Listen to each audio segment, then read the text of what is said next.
Civil society groups are set to formally petition both the National Assembly and the Senate this week, demanding urgent intervention in the case of two Kenyan activists who have been missing in Uganda for nearly a month.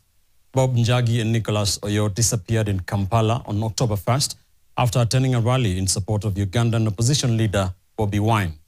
NTV's Catherine Omando reports that despite repeated calls for action, Kenya's Ministry of Foreign Affairs remains silent on the matter, even as Amnesty International claims the man's health is deteriorating in detention without access to legal, consular, or medical services.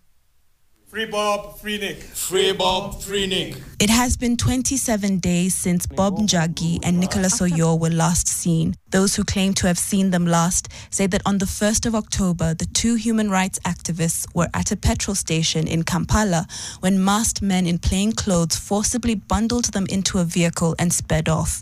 To date, they're still missing. The least we can ask for is proof of life.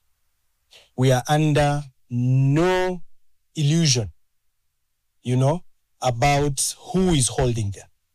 Yes, we tried the courts, and my brother will speak to that, but everyone knows that Nicholas Oyoo and Bob Njagi is being held by the Ugandan government.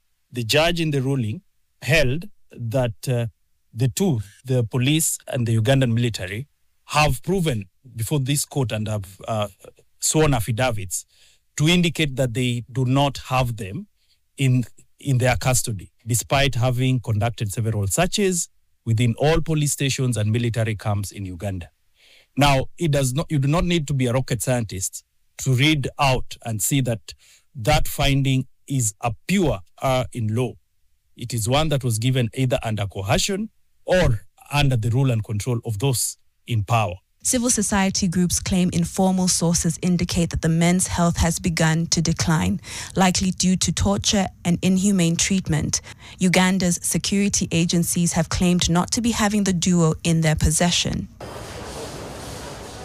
Last Tuesday, a Ugandan high court dismissed a habeas corpus application, with the judge controversially stating authorities cannot squeeze blood from a stone. The court formally declared the two men missing despite eyewitness accounts of the abduction. All the while, Kenya's Foreign Affairs Ministry's response of the safety and well-being of its own citizens, reportedly in danger in a foreign land, has been consistent, silent. We want the Kenyan government to stand out and just give a proof that these two are alive as we continue pushing and agitating for their immediate release. Article 37 guarantees Kenyans the right to demonstrate and picket.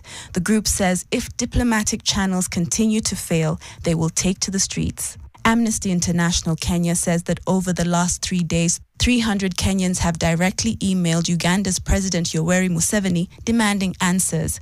Civil society groups are now calling on international organizations, development partners, and financial institutions like the World Bank and IMF to pressure both governments.